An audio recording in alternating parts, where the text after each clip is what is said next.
Picture this. Quantico, Virginia, 2:17 a.m. A cold November rain is hammering the sniper range like machine gun fire. The most elite Marine Scout sniper instructors in the Corps are standing soaked to the bone, shaking their heads in disbelief. For 2 straight days, every single student, men who have already survived the crucible of boot camp and the hell of the Scout Sniper course, has failed to hit the 1,000-yard steel plate. Winds howling, mirages dancing, and the target looks no bigger than a postage stamp. The instructors are furious. They're about to scrub the entire class, something that has never happened in the history of the school. And then, out of the darkness, a lone figure steps up to the firing line. She's 5'4", maybe 115 pounds soaking wet, and she's carrying a rifle that looks almost comically large in her hands. The range master smirks. "Ma'am, this ain't the place for spectators." She chambers around, settles behind the glass, and whispers something no one can hear over the storm. 3 seconds later, the night explodes with the impossible. One shot. 3 separate impacts ring out across the valley like church bells. The instructors freeze, jaws drop, because the steel at 1,000 yards isn't the only thing she just hit. If you love stories of ordinary people doing absolutely extraordinary things, hit that subscribe button right now so you never miss one. Her name is Staff Sergeant Kayla Reeves, call sign Widow.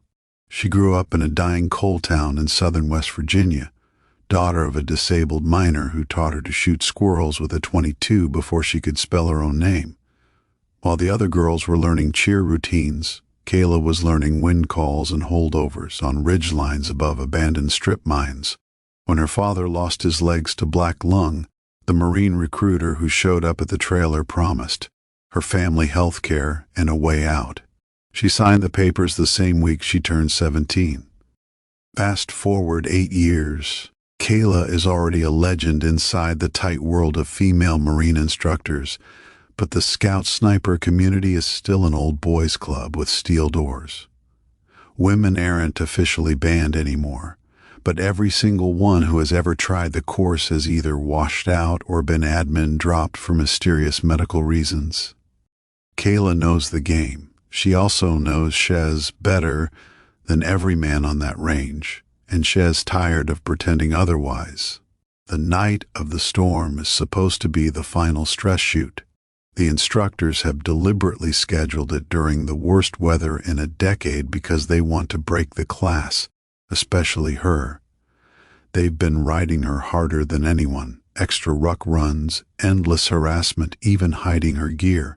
The male students, some of whom secretly respect her, others who openly resent her, watch from the bleachers as she walks forward alone. The range master, a grizzled gunny with 2 Purple Hearts and 0 patience, hands her the school's sacred M46 like Hez, daring her to embarrass herself. She doesn't say a word. She just drops prone on the wet concrete, legs splayed like Shez been doing this since birth. The wind is gusting 35 miles an hour left to right. The temperature has plummeted to 31 degrees. Every instructor knows the dope on that rifle is now useless. You can't calculate for chaos like this. You feel it or you don't. Kayla closes her eyes for half a second, and in that breath you can almost see her father on the porch 20 years ago whispering, "Let the mountain tell you where the bullet wants to go." She exhales. The trigger breaks clean. The rifle roars. And then the impossible happens. The first clang echoes at exactly 1,000 yards. Before the sound even reaches the tower, a second clang rings out at 1,200. A third impact pings at 1,400 yards, a plate no one was even supposed to attempt. 3 shots, 1 trigger pull. The bullet, a 168-grain Sierra. Match King has somehow threaded a 35-mile-an-hour crosswind and struck 3 separate targets in a perfect descending line, like God himself reached down and drew a ruler across the valley. Dead silence. Then chaos. Instructors are sprinting to the spotting scopes screaming. Students are losing their minds. Someone drops to their knees in the mud. The range master, the same man who mocked her minutes ago, stares through the glass with tears cutting trails through the camo paint on his cheeks. He turns to the microphone, and his voice cracks over the loudspeaker for the entire base to hear. Course record. New Marine Corps record. Hell, new world record. Staff Sergeant Reeves just outshot physics. But the story doesn't end there. Because what nobody knows yet, what Kayla has kept buried under 8 years of discipline and pain, is why she needed to make that shot so badly. 2 weeks earlier, her little brother, the only family she had left, shipped out to his first deployment with 2 7th Marines. 48 hours before the storm shoot, she got the call every Marine dreads. Kia, Helmand Province. Her 19-year-old brother, the kid who used to beg her to teach him how to shoot, gone. The instructors never knew. The students never knew. She never cried, never asked for leave, never missed a training day. She just asked the armorer for 1 extra round and waited for the worst night of the year to prove something to the only person who mattered anymore, herself. When the sun finally comes up the next morning, the commandant of the entire Marine Corps is standing on that range. They hand Kayla the spent casing from the Impossible shot, now encased in acrylic, engraved with 3 simple words, "For Corey."